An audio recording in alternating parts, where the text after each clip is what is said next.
What's up, guys? Up One Media here. We're headed out to go do some B-roll and photography of the new Camaro I just got. It's 2016. It's not new year-wise, but it's new to me. It's completely stock, bumper to bumper.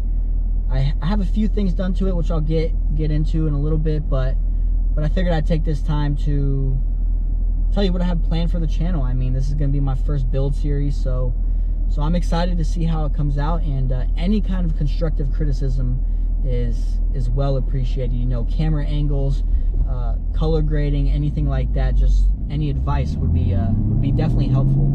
A little bit of history on me is I do photography on the side, just a little side hustle, a little hobby, whatever. But I'm definitely trying to get into video because that's where more of the interesting content comes from. So again, any kind of constructive criticism is definitely well appreciated.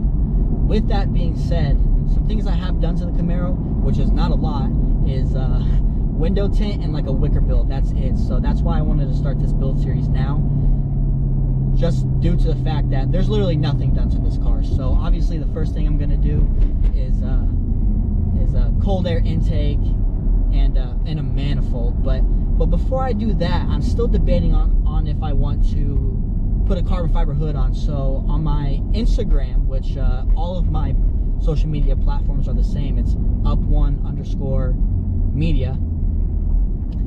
I did a little poll and said what's the first thing I should do, and a majority of the votes were a carbon fiber hood. So with this build series, I definitely want to keep the audience part of it too. So I think I might do the carbon fiber hood, probably the Terminator style. If you want to look it up, it's actually pretty dope. So that might be the first thing I do here in the next few weeks.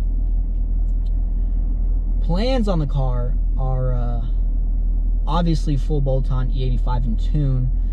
With that, I've seen just over 500, and then people throw in a cam and cam headers package, you know, and they're pushing 600 horsepower. I mean, that's crazy for naturally aspirated. So that's definitely going to be on the to-do list. I'm not quite sure how soon that will happen, but definitely or hopefully within the year, you know. I mean, why not? You only have one life to live, might as well live it. For my channel, on the other hand, I definitely plan on buying a motorcycle. So prior to me owning this car, I owned a ZX6R. You can check out my earlier videos.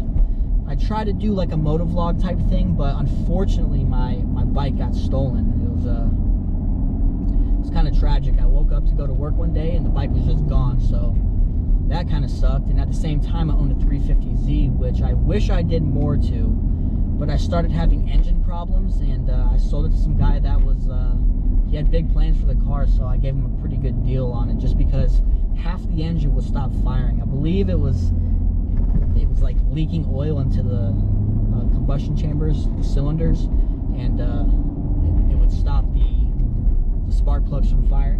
I don't know exactly. I changed the spark plugs and the problem went away, and then it happened again, like not even a month later. So I don't know what happened to that car, but yeah, I haven't heard anything from the dude, but I hope it's going well.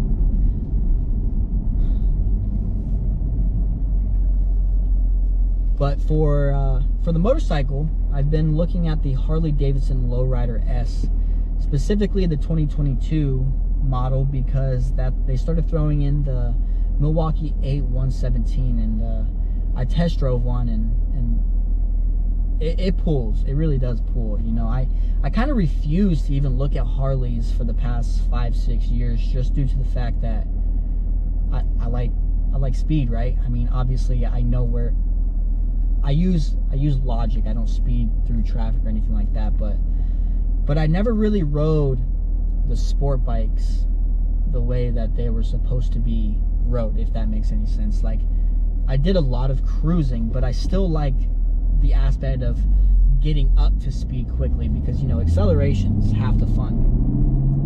So after riding the Lowrider S, I mean, it pulls, right? It's got quite a bit of torque, kind of like the Camaro. So I think that's why I kind of am gravitating towards that side. And obviously with them done up, like they really do look good. So that's that's future plans. But back to the Camaro. She's bone stock, like I said. I don't know exactly what to do after the carbon fiber hood. I feel like I should go simplest first, which is cold air intake, and probably do the manifold at the same time. But after that, I'm thinking thinking exhaust, right? And I'm pretty hard set on the Corsa NPP, which is the one that you can control the valves. And being that I am located in SoCal right now, it kind of is nice having the option to be able to make it a little bit quieter, just because we already know how the car scene is looked at with law enforcement here. So fortunately, the car is registered in Florida, so I won't have to necessarily do smog checks or anything like that. But I'm also not trying to push my luck on a daily basis, although I still know the NPP with closed valves is kind of loud. It's not as loud as like the extremes or when the valves are open. So we'll definitely get there. The goal is to do exhaust here in the next